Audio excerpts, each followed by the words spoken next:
Hi guys, welcome back to the channel. Right, today we're going to do a very quick video on some maintenance related to our 10,000 litre swimming pool here. We're going to drain the pool. So there's a good ways and bad ways of doing this. I'm going to show you guys the good way and the easy way, and what gear we're going to use to do this job. Now we're actually going to do a pool repair on this pool also to the acrylic surface, so check out that video coming shortly as well. Click subscribe and you can come back and find that. Now, the draining of the pool. What you're going to use here is a submersible pump. This is a mains powered pump system here. I bought this particular pump for actually draining out excavations in some construction work that we were putting in concrete, but also I bought it to drain this pool. You can use smaller units than this pump here. This pump can drain about 5 cubic meters per hour, and this pool is about 10 cubic meters, about 10,000 liters of water. So this pump will still take around 2 hours to drain this pool. Now, from a pump like this, you can have an extraction hose, your initial hose from the pump, which has to be very securely attached to your exit point on the pump here. In this case, this hose is only about 6 feet long. You can see it's only about a 1-inch diameter hose. If you go longer than this, you must have larger piping. Do not run piping of this kind of diameter over very long distances. In this case here, I'm going to be draining this out to a stormwater overflow, which is about 25 meters or 80 feet from the pool. So I need to take this water quite a long distance.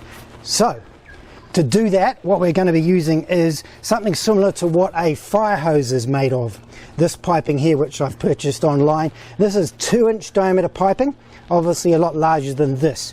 And as I say, do not be tempted to try and pump from a large submersible pump like this through a very long hose of a small diameter, because the back pressure you'll get from that hose will overload your pump. You'll see once I set this up and running in just a moment that this 2-inch piping here will completely inflate to full size. That's how much pressure will be going through this pipe hose as we do the emptying of the pool.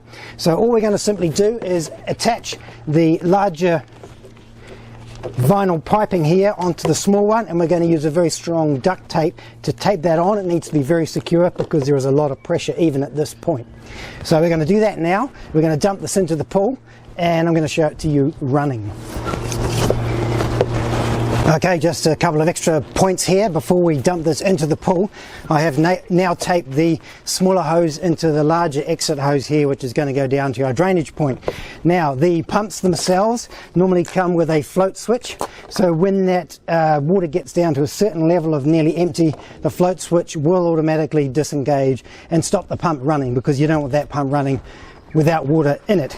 Now, the other very important thing I have to say is please be careful with your mains power when you're using a submersible mains powered pump like this.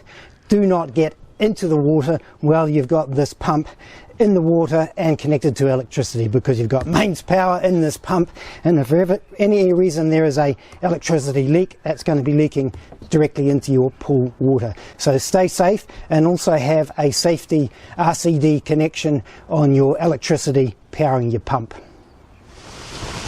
Okay, here we go, pump's ready to go.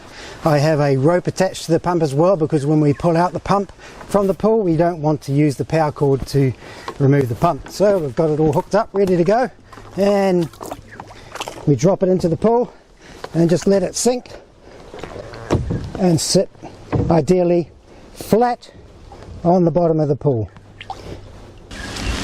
Okay, the pump's powered up. It's been running for about 3 or 4 minutes now. Not a long time, and you'll see that the water level has actually already gone down about probably 3 inches here on the pool. So this is quite a powerful pump. It's moving a lot of water. We'll go down to the outlet where it's going to stormwater, and you can see what the flow looks like.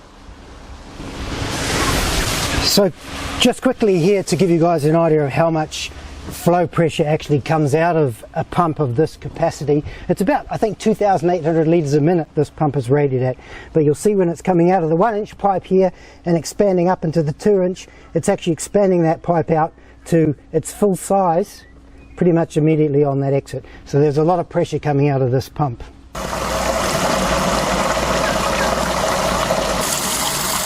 Okay, so to give you guys an idea of what sort of flow rates are actually coming out of a pump this size, this is the exit point here. So bearing in mind again, we've got about probably 80 feet of hose here, of the blue hose, from the pool area down to this exit here. There's about 80 feet, about 20 meters probably, and you can see how much water is flowing out at this point here. Okay, just taking a quick look now we're only at about 45 minutes now that this pump has been running, and I would say the pool is actually only about 40% full now. Okay, just come back to check now. We're probably an hour and a half. The pool is very, very empty, and actually the pump's still running, so I'm going to go and flip that off quickly.